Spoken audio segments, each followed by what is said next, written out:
What's up, guys? Welcome back to Real Conservative Talk. Now, before I start, remember, hit that little button on the bottom right-hand corner of your screen and go subscribe. Thank you. Now, today I want to talk about something that you've probably heard about, and I'm going to try to not lose my cool with this, but it's extremely aggravating. And for those of you that haven't heard, Florida had turned down, I believe, 41% of new math books coming into the state that were to be used this upcoming school year. I have the article pulled up here.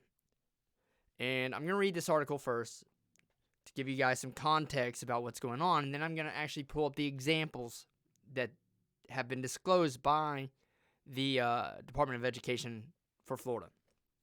Now, it says, last week, the Florida Department of Education announced that they had rejected 41% of textbooks from publishers citing content deemed inappropriate by the department.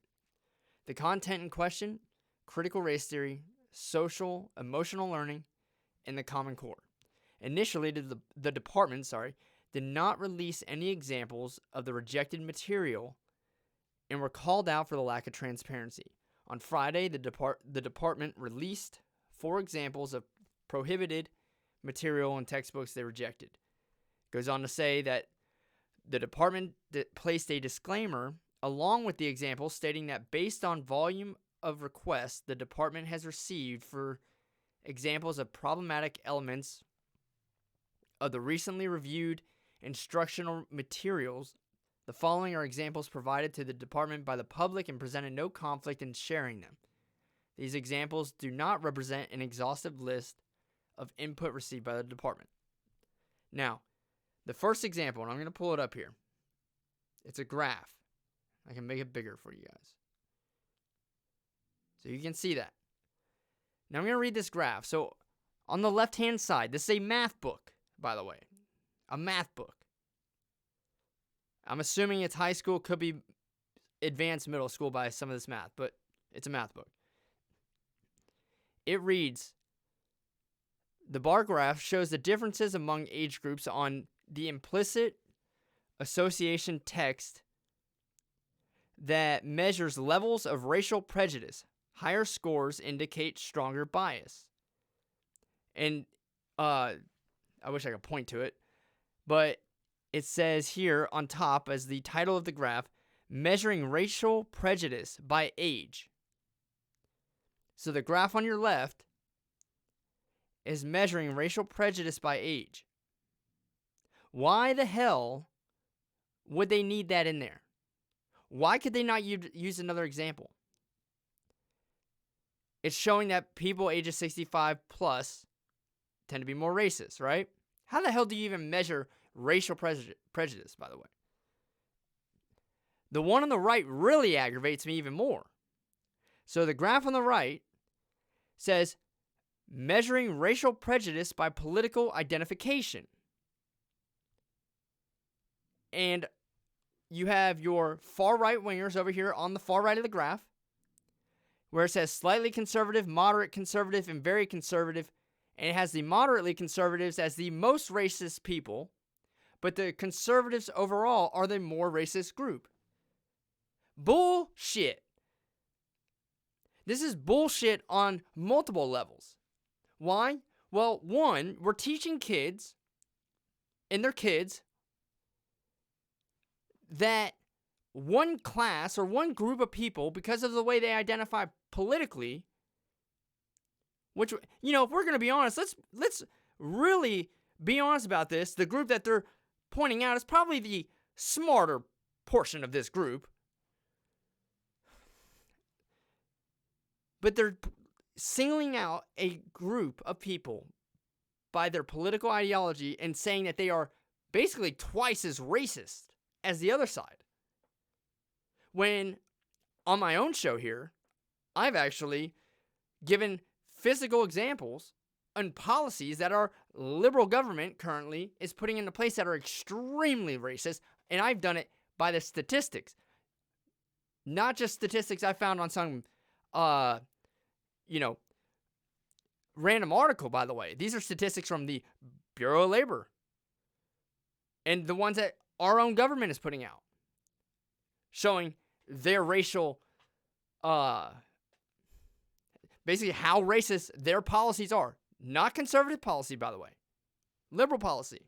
This is Joe Biden's Build Back Better plan and vaccine mandates and all that. Yeah, go listen to the show because I have a fucking field day with it. But this is wrong. This is freaking wrong. Period. I don't care who they, even if they said the liberals are more racist or whoever, that's wrong. That is absolutely wrong. And here in a little bit in this video, I'm going to go into something. I'm going to freaking just go in on a certain ideology that we all know of and we're all aware of. And it's the ideology that this critical race bullshit comes from, by the way. And I'm going to tear it apart. But we're going to go through more examples of this. But that's the shit that they're accusing DeSantis of. You know, oh, don't say gay bill or anything like that. No. This is the stuff that the state of Florida is turning down. By the way, I think this is bipartisan that they turn this down. Why would that ever need to be in a math book or in any book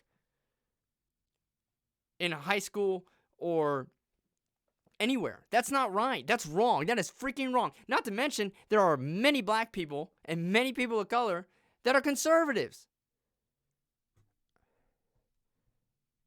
Didn't Trump win the Cuban vote? You can't fix stupid. The next example, let me pull it up. This one says, adding and subtracting polynomials. What, me? Racist? More than 2 million people have tested their racial prejudice using an online version of an implicit association test. Most groups' average scores fall between slight and moderate bias, but the differences among groups by age and political identification are intriguing. In this section's exercise set, which is going back to the graphs I showed you, you'll be working with the models that measure bias. And it has this mathematical equation. I would have failed math. I already struggled in math in middle school. I did very well in math in college, but I just wouldn't. Who wants to read this? Who wants to do any problems like this? The next example.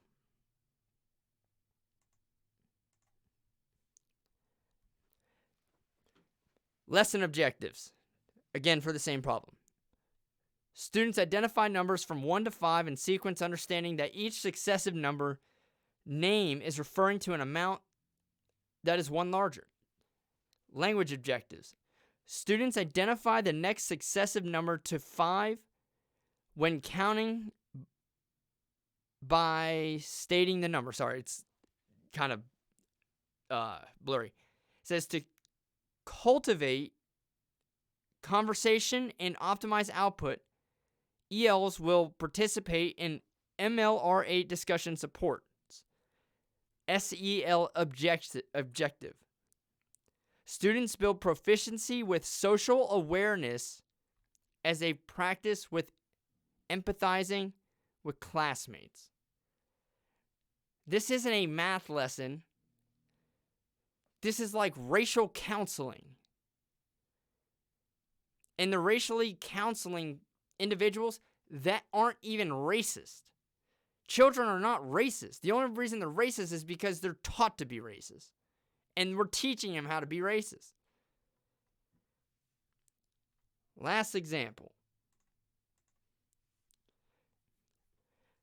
This unit introduces students to the, and it has a cutout there, feature of the program. This feature is designed to build student agency by focusing on students' social and emotional learning, specifically the 5 competencies that make up framework established by the Collaborative for Academic, Social, and Emotional Learning. The 5 competencies are, and it doesn't list it. The rest of the article goes on to state, in June 2021, the Florida Board of Education adopted an amendment that bans educators from teaching critical race theory, which the department defines as the theory that racism is not merely the product of prejudice, but that racism is embedded in American society and its legal systems in order to uphold the supremacy of white persons.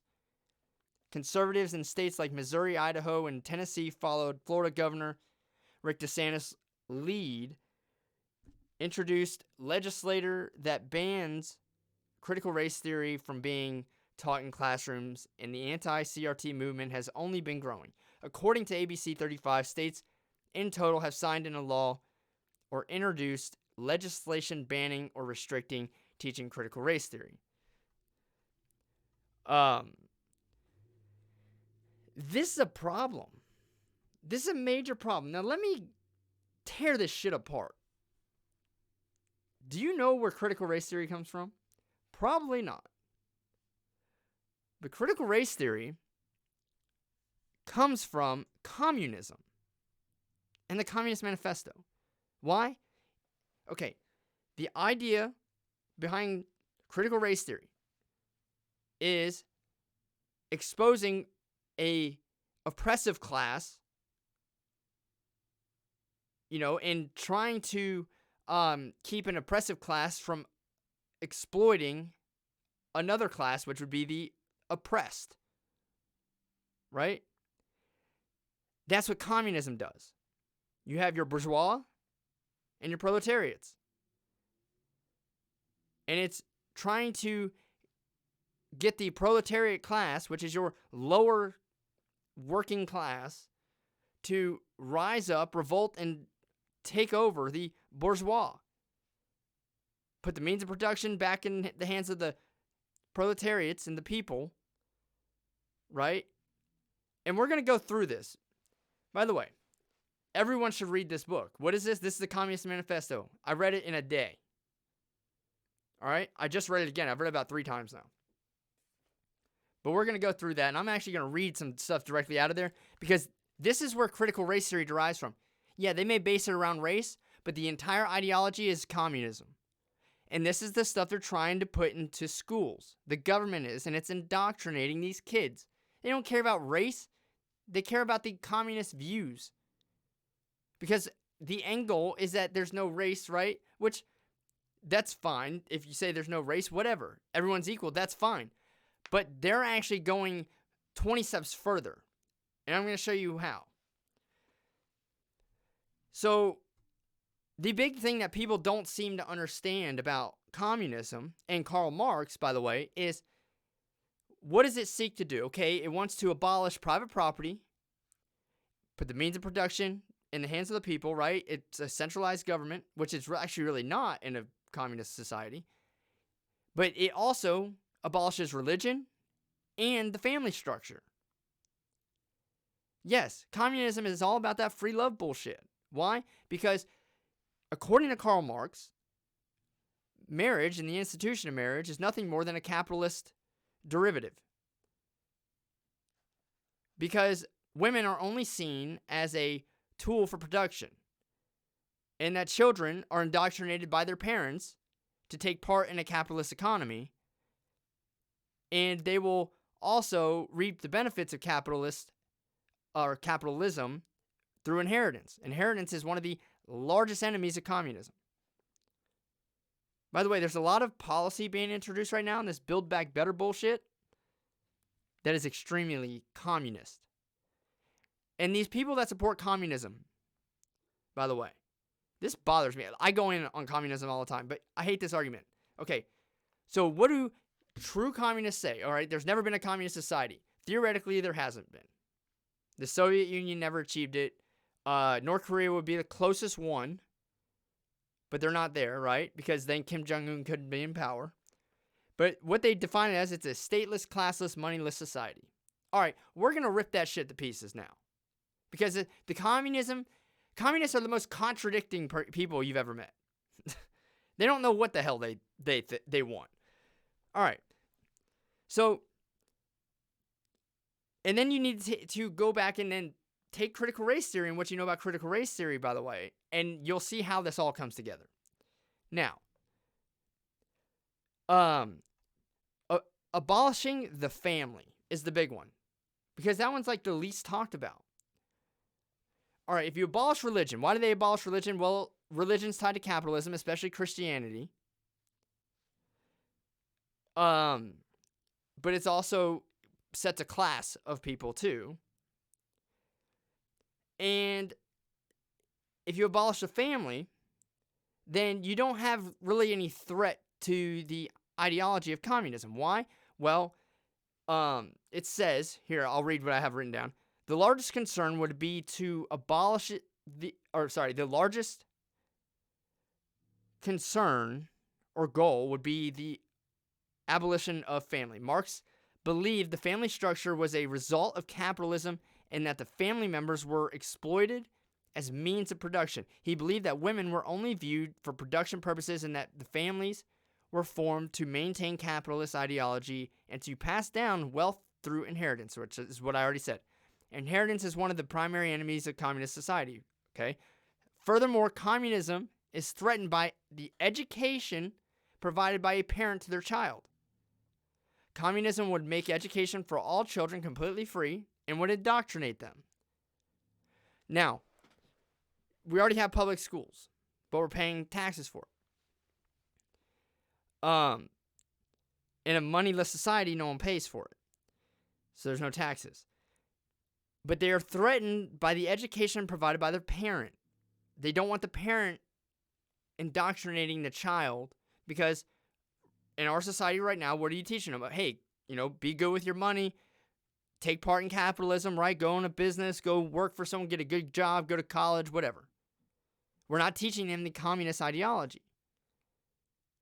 Therefore, they want to eliminate the family structure. And if there are children, which is a whole joke in itself, right? Because if you eliminate the family structure, you eliminate the institution of marriage, which, by the way, would happen if you eliminated religion.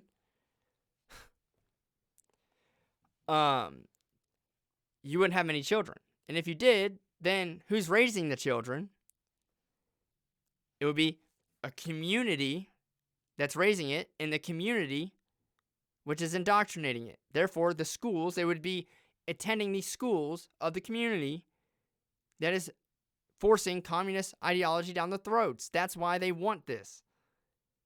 What we're seeing now is the implementation, of communist ideology in the form of racism. It's not that they care about the racism part, it's that they care about getting this whole concept of the indoctrination into our children.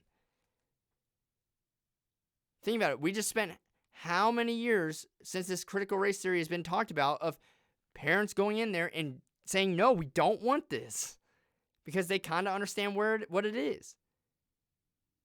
Now, critical race theory derives from communism, but it's not talked about in the Communist Manifesto, right? It was actually, I believe, created in as far as the specific version of critical race theory in like the 70s or 80s. It could have been a little bit before that.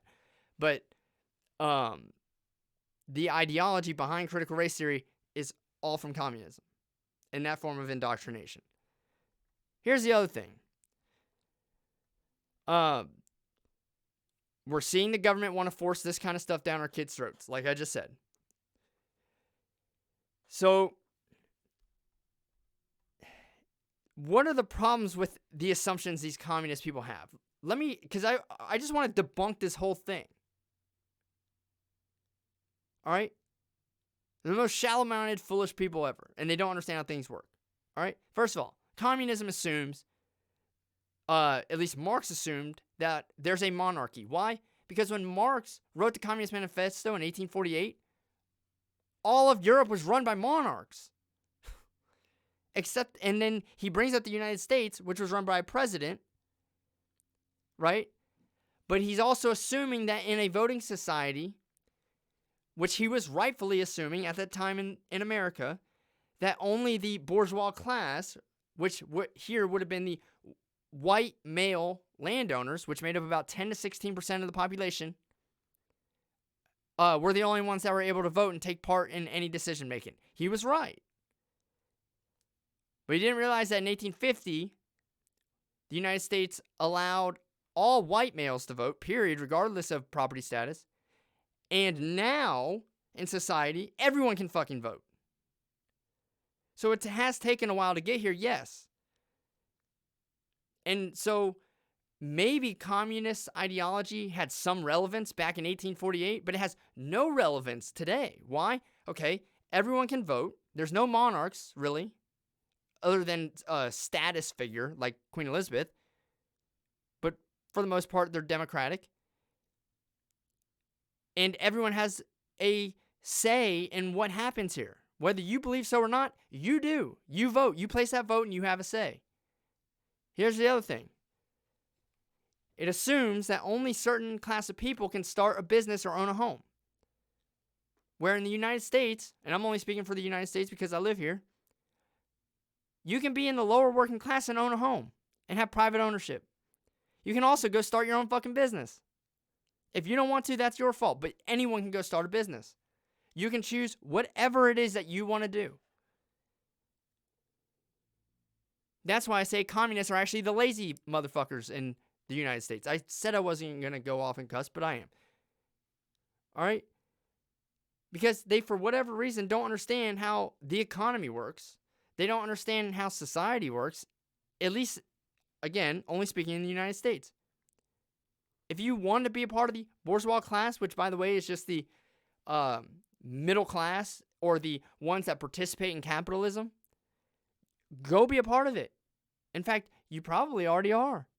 And I'm going to show you why here in a second. But he's assuming that only certain people can take part in that, which in 1848, he was probably right in Europe, but not here in the United States. Well, in the United States too, because we had slavery still at that time. But not now. Again, it's irrelevant now. Says, it also doesn't take into consideration that many people in the bourgeois class, again, I'm going to use the communist terms, but that's just the middle class, are merely employees themselves. And they don't actually own the companies that they work for. And they get paid very well. There are upper middle class and upper 1%ers that don't own the business that they work for. And they don't exploit any form of labor. Which means that they're not making hiring and firing decisions. They're not telling people what to do. They may not even be a boss.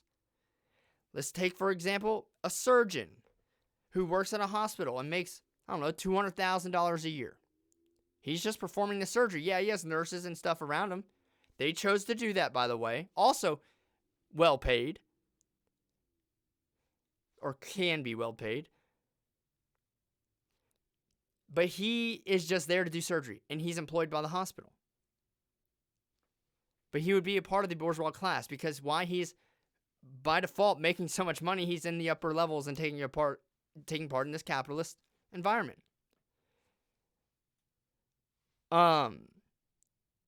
What's another example? Let's take a financial advisor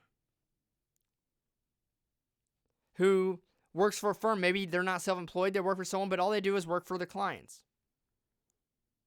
Again, they're not exploiting any type of labor, and they're being paid off the value that they're offering someone.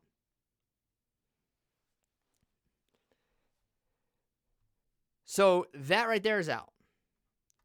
Here's the other thing it does. It doesn't consider the equity markets. And that anybody in our society today can participate in business, in the growth of business, in the returns that these large businesses are having. This one's the funniest one. In 1848, this is probably not as popular, right? But today, it's completely irrelevant. Why? Because the majority of our large companies like Apple, Google, Amazon, all that stuff that you're against, you can actually go and participate in all their growth and their gains. Go buy stock. Anyone. The stock market is the least discriminative place in the world. Why? It doesn't care what color you are. It doesn't care about what religion you are, how much money you make. It steals everybody's money the same. All right? Anybody can participate in the stock market, especially now when you have companies like Schwab or TD Ameritrade that allow you to buy fractional shares. Oh, damn it. Amazon's trading at $3,000. I only have $100. Great. You can buy $100 worth of one Amazon share. That means you're proportionally going to get the same amount of gains that Amazon's getting or any other shareholder's getting. And by the way, when you buy shares, you buy ownership. If you have ownership in a company like that, you immediately put yourself in that bourgeois class. This is the funniest one to me. If you are the proletariat, let's say, you work at McDonald's, you're making minimum wage, a part-time worker, let's even say. Did you know they offer part-time workers at McDonald's a 401k? Guess what? If McDonald's is matching your 401k and you're buying mutual funds, you're buying shares of publicly traded companies, you're buying ownership in those companies. So even the lowest of the low of the working class are actually in the bourgeois class because they are participating in the capitalism and they are owning means of production because they have ownership in the business that's controlling the means of production. Mind fucking blown. Every communist that freaking works a low-paying job, you got 401k, you're a damn hypocrite. Come on. It's always funny to me, too. You know what's really funny is when I go on TikTok or I go on YouTube and I see someone who is supporting communists and they're a self-proclaimed communist and they're trying to grow an audience and make money and are accepting money from that channel. That's the most capitalist thing I've ever seen. You're trying to grow an audience and make more money. What communist does that? I'm not trying to hit you with too many truth bombs here, but hey.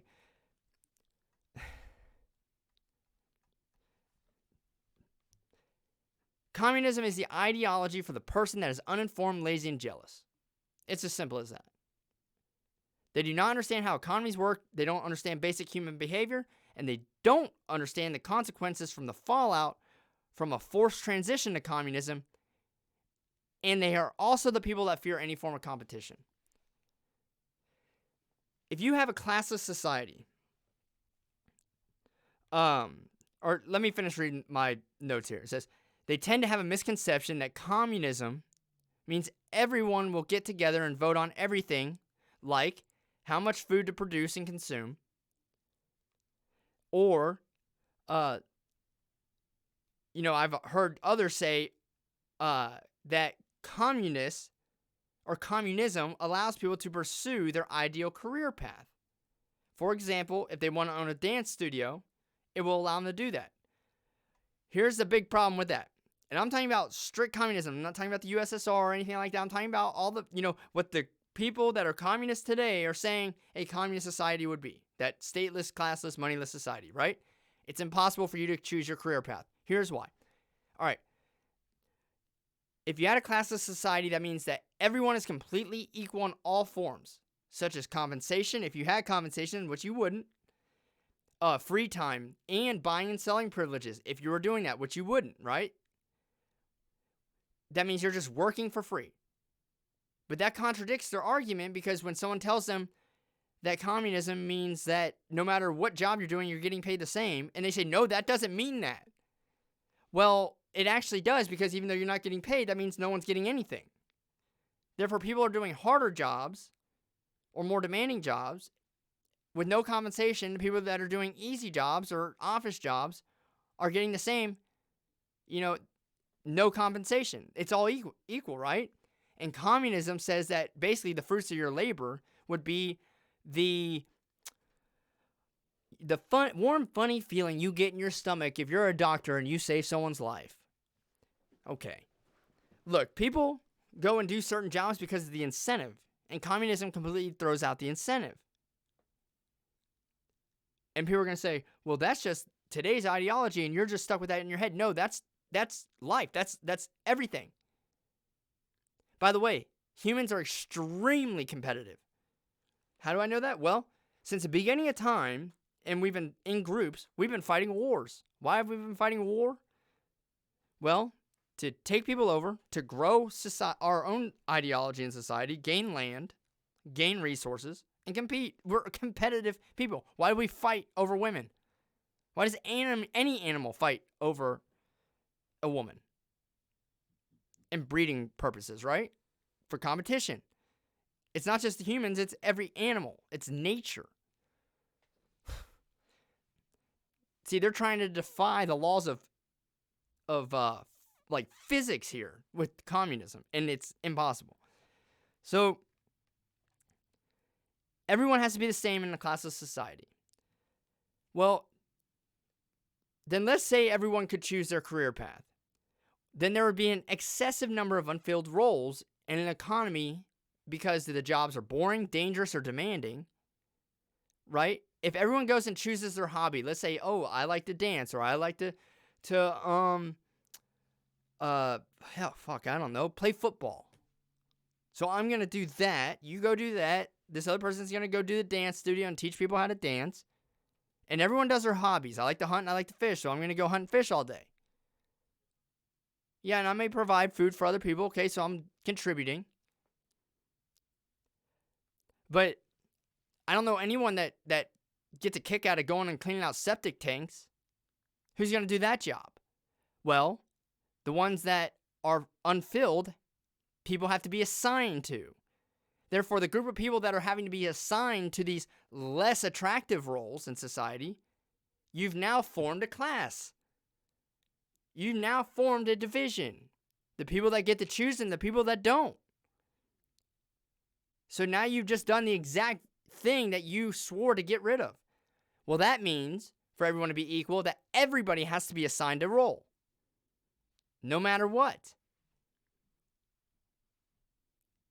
Because again, communism is all about that equality shit. I'm not even being narrow-minded on this. That's how it has to be. Based off of the exact writings of Karl Marx himself.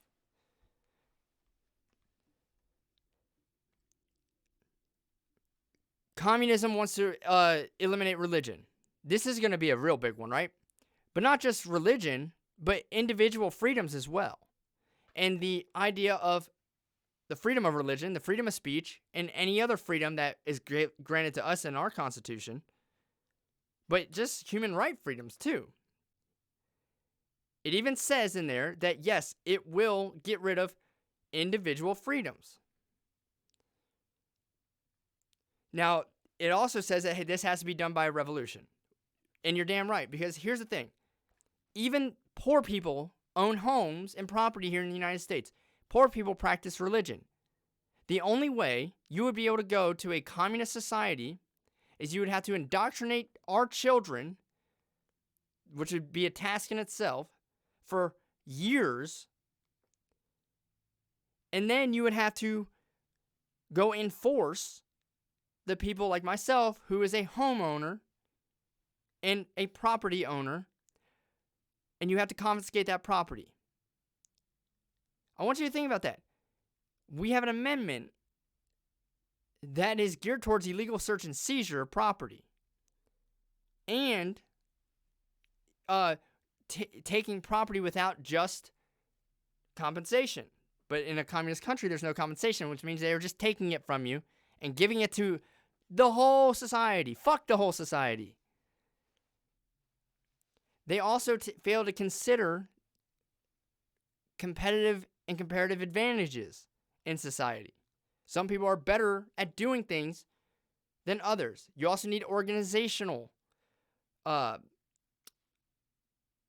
need organization like with businesses, right? You need that hierarchy structure for things to operate. Here's the other thing.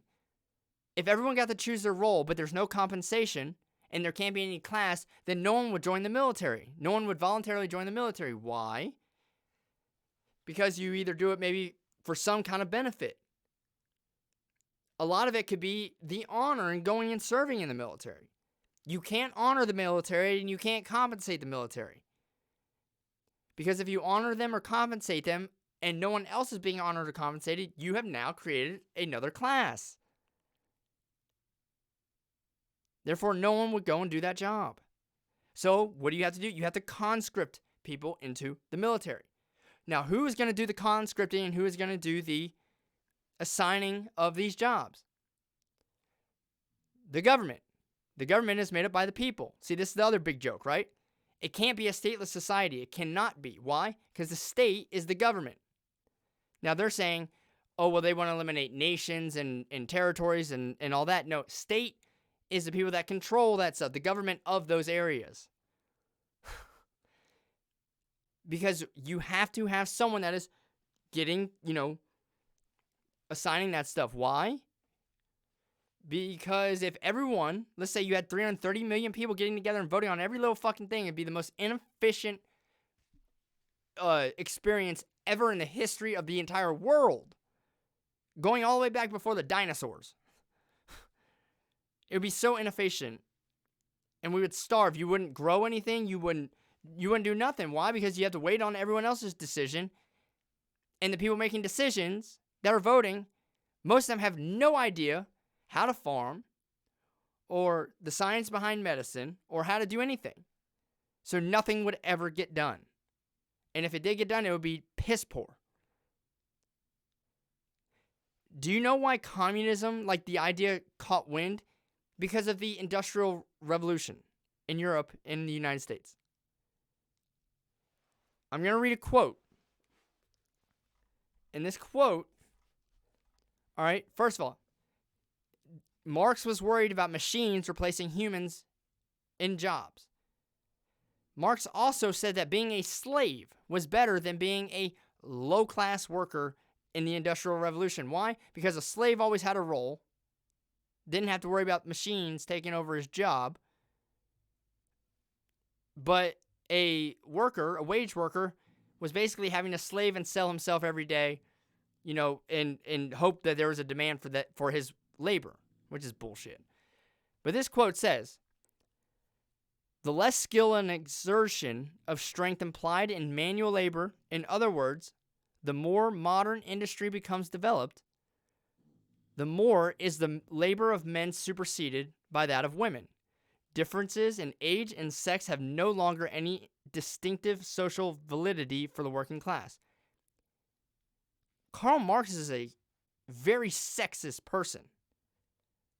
When he wanted to abolish family, by the way, he wanted just a community of women that everyone's sleeping with. Oh, just free love and screw whoever you want. He was also mad that women could start filling these roles over men in the Industrial Revolution because these jobs that once required being physical and muscular and strong, now you didn't need that, and women could go work on the assembly lines. Or, not the assembly lines in 1848, but you get what I'm saying. Again, communism is completely irrelevant in today's world. Completely irrelevant. But the idiots in society have no idea what it actually is. They probably haven't even read this, or even they read one page and saw, oh, that looks great. It looks terrible. It's terrible. I mean, I wouldn't even wipe my ass with this. Now, there's 10 points here I want to point out, and then I'm going to be done with this. But I felt like this was important to go through and really just tear apart for people, because this whole critical race theory got me drawn on this. But there's a 10-step, basically, objectives for this. So, number 1, abolition of property and land and application of all rents of land and public purposes. They don't like landlords. They don't like the guy that went and worked hard, which a lot of people from the very, very bottom end up doing in their lifetime, that worked hard, went and bought an investment property, maybe fixed it up, and now they're renting it out. So you can do that in America. 2, a heavy progressive or graduated income tax. Now, I don't know if Marx was fully on board with the moneyless society, by the way. I think that's a newer communist thought, because Marx actually has 3 volumes of a book called Capital, showing, how you would get paid and all this stuff and all that. So he's not even extreme as what communists are. So the progressive tax, we already have that here in the United States, by the way. And they do that, why? To take away from the rich and give down to the poor. And really, they're not even giving back to the poor. All right? They are just taking from the rich and getting rid of it completely and bringing the rich down to where the poor are. This is why I always say when Biden says, oh, we're going to build from the bottom up and the middle out, it's the biggest joke. Why? Because of simple economic theories like scarcity, for one. All right? You can only make everyone at the lowest class. If you want everyone to be equal, you bring everyone down to be broke, basically. So it's like just completely punish the people that have worked hard, that are in the middle, and upper class that are all down for the capitalism, but bring them all the way down to these people that don't want to work or don't want to take advantage of the great opportunities that are provided here in our country, in the United States, because they don't want to work. So make everyone suffer. That's what this is. Abolition of all rights of inheritance. Now, this one's really funny. You know why? Because I looked up how much was Karl Marx worth when he died. And CNN had an article. It said that he had like $395 in his account. Which I think it was around like $36,000 today. He didn't have a lot of money, which is fine. But guess what he did with it when he died? He passed it down to his fucking daughter. So he didn't even believe what he was writing. Why didn't he just send a check to the government, right? So, the right of inheritance. Now, the inheritance part is why he also wants to abolish the family. Because he thinks that inheritance in the family, right, keeps it within those children. It keeps those children wanting to participate in capitalism. So when you see our government trying to penalize very wealthy people who have worked extremely hard, not just very wealthy people, but just for people who have saved up for 40 years and have a couple $1 million in a 401k. But now the government wants to find a way to completely tax that and crush that and not allow you to pass the money that is your money down to your heirs and keep it in your family, and that's wrong. They want to lower the amount for you to qualify for the inheritance tax, and that's bullshit. It is. It's wrong. It's stealing. By the way, Social Security, another communist type of policy. Why? Because when you die, all the money that you've worked for, let's say you died and you never got a benefit. Well, who gets it? Okay, your wife could either elect to take hers or take yours and give hers up, so she can only get one or the other. And then once she dies, no one gets it at all. It just goes right back to the government and goes back into the pool of money to help pay for all the other old people that will probably die before they receive any of, the money back that they have paid in for the last 40 years and that the government has stolen from them to use for other stupid expenses. By the way, go read about Churchill and his relationship with Roosevelt. Churchill did not like Roosevelt in the beginning. Yeah, they worked together and stuff, but they didn't really like each other. Why? Churchill fucking hated communism. He hated communists, sorry. Can't even talk. And he thought Roosevelt actually showed tendencies of being a communist, which he did. He was a very socialist president. You can tell by all the screwed up things that we are still dealing with, like Social Security and other government spending projects that he implemented, which, yes, you could make the case for at the time we needed. But it's screwing us now. And some of Roosevelt's policies that he put into place are extremely expensive to us now. Social Security is a big one. So confiscation of the property of all immigrants and rebels. Centralization of credit in the hands of the state by means of a national bank with state capital and an exclusive monopoly. Now, people say, well, we have the central bank now. No, we don't. We have a system, a central banking system. There's like 12 different ones, but for the most part, our banks are private. And by the way, you can go buy shares in those because a lot of them are publicly traded. The government doesn't have a monopoly on our banking system. They may like to think they do, but actually our Federal Reserve is separate from our government. For that very reason, by the way. But the centralization of credit, imagine instead of credit card, I think credit is kind of the stupidest thing, but imagine if the government was in control of the credit system. Be another big problem. Centralization of means of communication and transport in the hands of the state. Gosh, could you imagine how inefficient that would be if the government controlled our supply chains? Yeah, we're not even going to go down that road right now. Extension of factories and instruments of production owned by the state. Which, by the way, isn't communism supposed to be a stateless society? Apparently not. Because people don't know what they're talking about that are self-proclaimed communists today. The bringing into civilization of wastelands and the improvement of soil generally in accordance with a common plan. By the way, you know why this is proof it doesn't work? So the USSR tried this, right? How many people died of famine? A lot. China, the same thing. How many people died of famine? Like 100 million people. Zimbabwe is another one where they took land from the white owners, the English owners, and gave it back to, the government took control of it, or people in the government that had no idea what they were doing. They went into droughts because of bad farming practices, and they still to this day can't farm a damn thing. Equal liability of all labor, establishment of industrial armies, especially for agriculture. That's unionization. Who's supporting the unions right now, right? Bernie Sanders wants people in the government to be able to unionize. Unions have done good, but they've done more bad than good. I'm not saying you eliminate all unions, and there was a role for them at a certain point in time, but for the most part, unions are not great.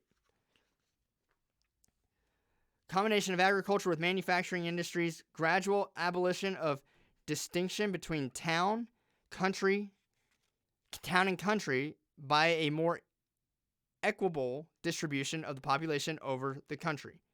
And then the last one, free education for all children in public schools, abolition of children's factory labor in its present form, and then combining education with industrial production. So basically what he wanted was to say, okay, you can't go work in a factory. You have to go to school. You have to be indoctrinated, and then you also have to participate in industrial production for us.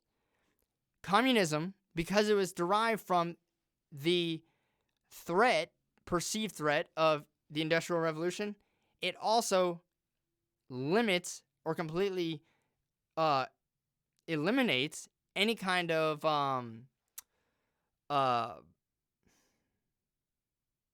modernization, right? You're not going to have these new technologies or anything. Why? Because he wants to keep the status quo. Because with new technology means that there's less demand for certain workers. That's the idea behind communism. So you don't have all the stuff, the nice stuff that these self-proclaimed communists are taking advantage of today. You don't have any of that. Because a lot of the stuff we have is produced by machinery. How about the car that our communists are driving? How much of that was produced by machinery? Yeah, you have an assembly line, great, but still, that's what I'm trying to get at. The stupidity of this entire thing, going back to the school system and what they're trying to achieve. It's all contradicting, it's all hypocritical, and it's wrong. It's flat out wrong. We live in a society where you can work hard, you can provide for your family, you can practice any religion you want. By the way, do you know what it would take, especially in the United States, to take away people's property or to do a mass conversion? First of all, you would have to purge the people that believe in God. You would have to purge the Muslims. We just fought a war in the Middle East, and people are willing to kill themselves, Muslims, because they thought they were getting like 70-something virgins when they did it. That's how diehard people are about religion. So how do you think you're going to get rid of it? You got to get rid of them. And these people are okay with that.